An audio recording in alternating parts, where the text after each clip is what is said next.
Marner, take me somewhere we can be alone. You got any thoughts on Taylor Swift being in the city right now? Buddy, the way we're fucking celebrating her, you'd think she was personally here to fix the Gardiner. Oh, honestly, she got a fucking free ride down the Gardiner on her own. Fucking motorcade. Could you believe it? Imagine Connor McDavid. He's a Maple Leaf. Oh, Mitchie Shuffle.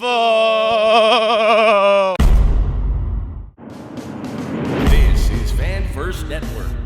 The Leafs were fucking losing today with like 7-8 minutes left in the game, and we ended up winning. We ended up sending the fucking Oilers home.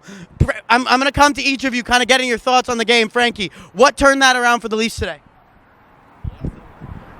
Mitch Marner dancing for the boys. Mitchie danced for us. Mitchie danced for us. The Mitchie Shuffle. Mitchie Shuffle.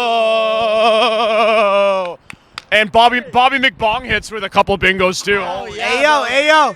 If Mitch Marner's a real motherfucker, meet me at King and Spadina McDonald's right now. Mitch Marner. I don't think Mitch Marner should be stepping foot in that King and Spadina McDonald's. I don't want him in there. What do you think Mitch Marner's McDonald's order is tonight? Ooh, I feel like Mitch Marner's a nuggets and fries kind of dude. Happy meal. He wants a happy meal. Yeah. Marner's going with 2 apple pies, 1 blueberry pie, a score Smarty mixed McFlurry, 12 McNuggets, and extra large fry, and 2 points. Yeah, and 2 fucking points. 2 points. I fucking like that, honestly. Kerwin, so what happened? How did we turn it around? Turned it around, more like turnover by Evan Bouchard right to Matty Nyes' stick. That's what happened.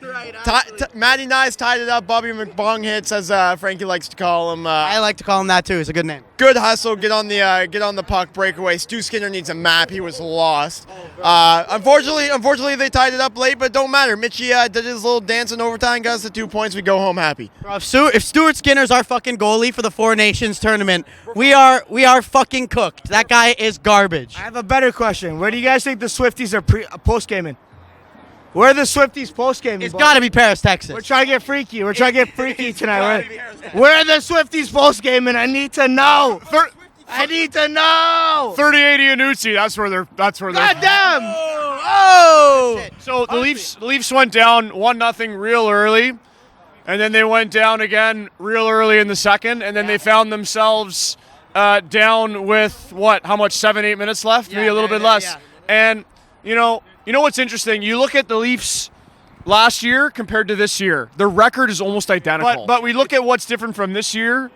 So one of the things different is they've won some games that they might not have won last year. You know what I mean? Obviously, the goaltending is a big difference, and they're doing this all right now without, well, not all, but they're winning games without Matthews, which is something they've done historically. But last year, it feels like they were scoring their way to wins.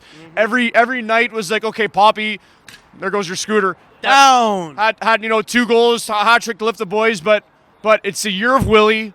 Tavares is having a renaissance here. Marner is showing us that he thinks he's worth whatever he's going to ask for. Marner's fucking re-signing. We're not going to get into that. I think he probably. Well, no, I don't even want to talk about the Marner contract. I don't want to, but he's going to re-sign. Where it's what's going to happen. Got to see what he does in playoffs. Nylander plus. It's going to be Nylander plus if he gets it. No, that makes me feel sick. All right, continue on that.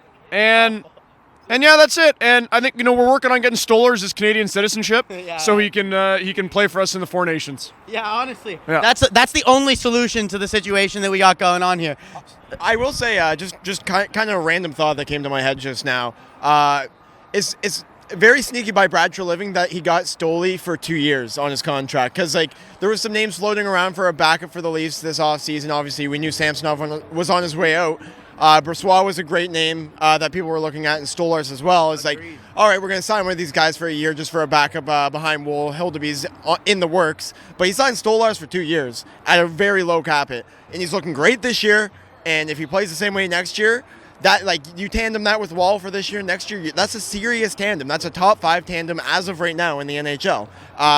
Things are looking good. But we keep circling back to, I swear, every pod that we do. But Berube has seriously shown that he has his team playing a different brand of hockey. Like Frankie mentioned, we're not scoring our way out of problems. We're grinding away games, 1-goal games, even if we're down in them till late in the third period. What have it be?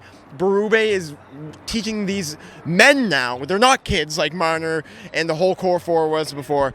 He's teaching them how to play grown-up hockey, and that's exactly what they've needed for fucking how many years now? Yeah, honestly, that's definitely the difference this year. It's the same DNA of the team. It's still the same guys, the same level of skill that we knew we developed. And what Brad, when he talked in his entrance interview, it's really hard to get guys like this. And like the Leafs have the guys, and the style of play is now reflective of, I think, the best way to coach said guys. And the other thing that I want to point out that you mentioned there too, if you look at Stolars's numbers from last season as admittedly a backup, they're basically the same as they are this year. Like if you want to mark of sustainability, that's a mark of sustainability right there. So I bought this sweater at a vintage market today for $19.67. Oh, no, fuck, you're lying. No, it was $19.67 and it was blue. And I was like, yo. Oh my God. I was like, will you throw the headband in? Because I'm going to a Rolling Stone concert tonight. They're like, yeah, sure. So this is what we have. Now, let's talk about the fucking Ryan Reeves hit on Darnell Nurse, okay? Yes. So. The murder. You know, it's funny, like, me and Papi are grabbing a beer, having a piss, and we go back and sit down on our seats. We're like, where's Revo? They weren't showing the highlights in the rink or on the TV in the concourse, which is hilarious because it's like, oh, we can't show you these highlights because it's not like you're going to see them anywhere else all over the fucking internet. So, you know, there's a part of me that looks at that and is like, Nurse, keep your head up when you're on the fucking trucks. But then there's another part of me that's like, that was a bad hit. It looked like his attempt was a murder, bro. It was a bad hit. But again, bad hit, but also keep your head up, though. Yeah. Bad hit, but keep your head up. Okay, it doesn't have to be one or the other, right? And all hockey fans are gonna take a side. It was dirty. It was clean. It was like, I don't want to say clean, but it was a little bit of both. Hopefully he's okay. I think it was very suspect. Hopefully he's okay. Yeah, I don't necessarily think he's going to get a 5-6 game suspension. He'll probably get a game or two, though. I think almost for certain. What were your thoughts on that? Okay, we don't need him anyways. No. We don't need Revo anyways. He's fucking doing nothing out there, so get him out of the lineup. He is actually doing nothing other than just being a net, which I guess is better than what he's been doing in past. Yeah. He's been a net negative in past. He's been just a net zero so far this season. It was a suspect hit for sure. You can call it keep your head up. You can call it a bad place, bad time for Nurse. But at the end of the day, Revo had the intention to hit there. So he's going to get suspended, like you said. I don't think it's going to be egregiously long. It'll be probably 2 games, I'd say, for Revo. But Craig Berube has been making some decisions to keep Ryan Reeves on that fourth line, keep him in the lineup night in, night out. Well, guess what? He doesn't have to make a decision anymore. Get someone else in there on the fourth line, get some different looks, tinker around with your team, gives Berube. It's like Berube's in his sandbox, and he gets to play with all the different toys. And right now he's forced to by his mother, and his mother's the NHL, but you do what you can. That's a good analogy. I like that one. I had to use my brain there for a second to figure out what he was talking about, but I got it. I agree.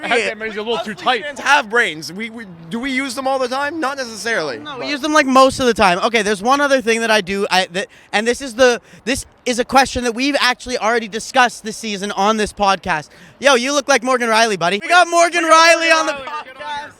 It's Morgan Riley. You can't tell me otherwise. What do you need? Best defenseman on the Leafs? Morgan, you've been with this team for a long time. It's been fucking 11 years since you've been a bud. You're gonna play out your contract here in Toronto, and you will finish with the most games played as a Maple Leaf ever. You realize that? They better put my banner up. Morgan, we love you, eh? God bless, brother. Watch the cord there, buddy. Hey, hit the fucking net, eh, Morgan? Frankie just showing off a little bit here. Shirts off.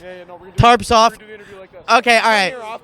Oh yeah, where are you from, buddy? I'm from the future, and I see a parade in the future. Okay, so happening right around here. It's good that you're from the future because that's actually what we're going to discuss here, and we're talking to Leafs fans about it tonight. Yeah. How soon till Connor McDavid wears this beautiful Leaf right on his chest? He was talking about the city being electric with Taylor Swift here. Yeah. He's excited. Yeah. He's clearly thinking about us. Yeah. Like he's thinking about us. When's it happening? I think that Connor knows he's coming home. I mean, I yelled at him tonight. I said, Connor, come home. And he looked at me and he gave me the little wink and nod. And even though he couldn't see me because my face was covered, I could see him. Imagine Connor McDavid. He's a Maple Leaf. Ooh, ooh. You may say that we're dreamers, But you're not the only one. I hope someday you'll join us. And the nation will be as one. Connor McDavid, come home, buddy. You know you want to. We got songs. We got a beautiful thing here going for you, Connor. Next year, right? We got a good hockey team. He's seen it firsthand a couple times in the last couple of years. We've given him some elves while he's on the road here in Toronto. Well, not really on the road for him because it's his home. And he's just got to come home. His contract's going to finish. He's got to come home. On a real note, I hate to be a bit of a pessimist on this topic, but I don't necessarily think he's going to sign after his contract is over. The Draisaitl extension this past offseason for Edmonton kind of seems like there was some discussions between Connor and Leon in the summer. Like, Connor's asking Leon, hey, Leon, are you going to sign? Leon's like, Connor, I'm not going to sign unless you can promise me you're going to sign here once your contract's up. So Leon signs and is like, maybe they had a little conversation that they're both going to sign long-term in Edmonton. Who knows? All right, well, fuck all that noise. This has been Curwin Boutilier, Frank Crupi. As usual, we had Leafs Papi. I'm Ryan May. And just so you know, even though Buzz Killington says it's not happening, Connor McDavid, we'll see you in Toronto next year. Peace out. Jesus Christ. Are you okay after that, brother? You all right? You okay? You all right? That was so graceful. That looked like, you know what that looked like? That looked like Willie Nealner's fucking retreat on the fucking power play.